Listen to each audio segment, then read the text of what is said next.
Dear brothers and sisters, today I am blessed to have my 13 oldest Today, je m'estime bénie aujourd'hui d'avoir mes 13 plus grands petits-enfants dans l'Assemblée.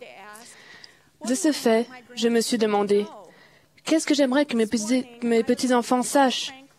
Ce matin, j'aimerais parler franchement à ma famille et à la vôtre. Nous, les dirigeants, sommes de plus en plus préoccupés par la destruction que la pornographie occasionne dans la vie des membres de l'Église et de leurs familles.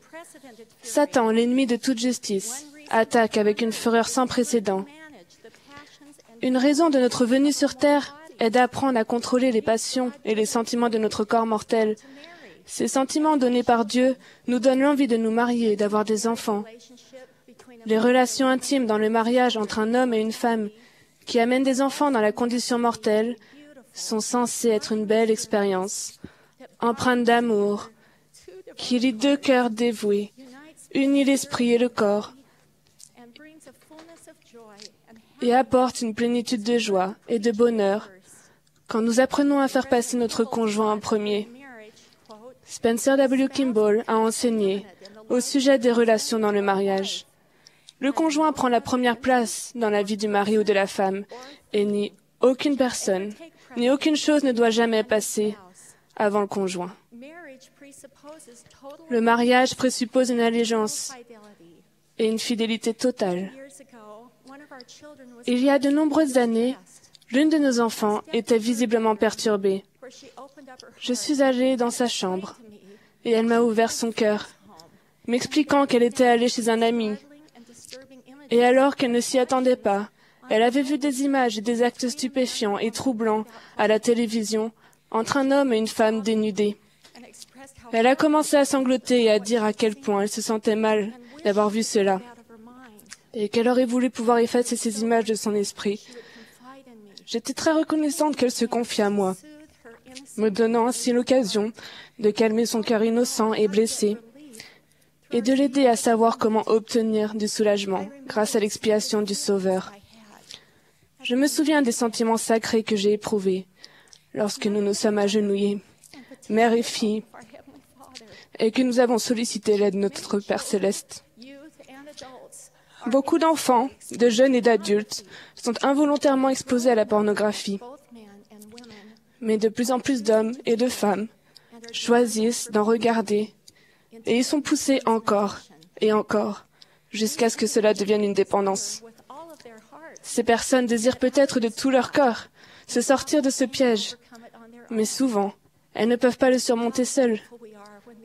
Nous sommes très reconnaissants quand ces personnes bien-aimées décident de se confier à nous ou à un dirigeant de l'Église. Nous devrions être assez sages pour ne pas réagir de manière offusquée, avec colère ou avec une attitude de rejet, ce qui pourrait le retrancher dans le silence. En tant que parents et dirigeants, nous devons continuellement conseiller nos enfants et nos jeunes et écouter avec amour et compréhension. Il faut qu'ils connaissent les dangers de la pornographie et l'emprise qu'elle exerce, avec pour conséquence la perte de l'esprit, des sentiments dénaturés, le mensonge, la dégradation des relations, la perte de la maîtrise de soi et l'accaparement presque total du temps, des pensées et de l'énergie. La pornographie est plus ignoble, diabolique et choquante que jamais auparavant. Lorsque nous conseillons nos enfants, nous pouvons établir ensemble un plan familial comportant des principes et des limites. Nous agirons ainsi de façon proactive et nous protégerons notre foyer grâce à des filtres sur nos appareils électroniques. Parents, comprenons-nous que les appareils nomades avec accès à Internet posent davantage de problèmes que les ordinateurs? Jeunes et adultes, si vous êtes pris dans le piège satanique de la pornographie, souvenez-vous combien notre Sauveur bien-aimé est miséricordieux. Comprenez-vous à quel point le Seigneur vous aime et vous chérit, même en ce moment. Notre Sauveur a le pouvoir de vous purifier et de vous guérir.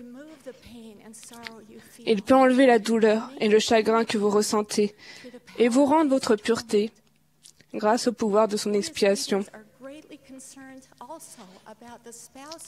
En tant que dirigeants, nous nous soucions beaucoup des conjoints et des familles des personnes qui souffrent d'une dépendance à la pornographie. Richard J. Scott a supplié, citation, « Si vous n'avez pas commis vous-même de péchés graves, ne souffrez pas inutilement à cause des conséquences des péchés d'une autre personne. Vous pouvez ressentir de la compassion. Cependant, vous ne devez pas vous sentir responsable de ces actes. » Fin de citation. Sachez que vous n'êtes pas seul. Il existe de l'aide. Les conjoints peuvent participer à des réunions de traitement de la dépendance, entre autres des réunions téléphoniques, qui leur permettent de se joindre à une réunion depuis chez eux. Frères et sœurs, comment protéger nos enfants et nos jeunes? Les filtres sont des outils utiles, mais le plus grand filtre du monde et le seul qui en fin de compte fonctionnera est le filtre interne personnel que constitue un témoignage profond et durable de l'amour de notre Père céleste et du sacrifice expiatoire de notre Sauveur pour chacun d'entre nous. Comment amener nos enfants à la conversion profonde et à avoir accès à l'expiation du Sauveur? J'aime la déclaration du prophète Néphi, qui explique ce que faisait son peuple pour fortifier la jeunesse de l'époque. Nous parlons du Christ. Nous nous réjouissons dans le Christ. Nous prêchons le Christ. Et nous prophétisons concernant le Christ, afin que nos enfants sachent vers quelle source ils peuvent se tourner pour obtenir la rémission de leurs péchés. Fin de citation. Comment le faire dans notre foyer? Certains d'entre vous m'ont déjà entendu raconter à quel point mon mari, Mel, et moi nous sentions dépassés quand nous avions 4 jeunes enfants. Alors que nous affrontions les difficultés du rôle de parents et que nous faisions face aux exigences de la vie, nous avions désespérément besoin d'aide. Nous prions et supplions pour savoir quoi faire. La réponse a été claire. Ça ne fait rien si la maison est en désordre et que les enfants sont encore en pyjama et que certaines choses ne sont pas faites.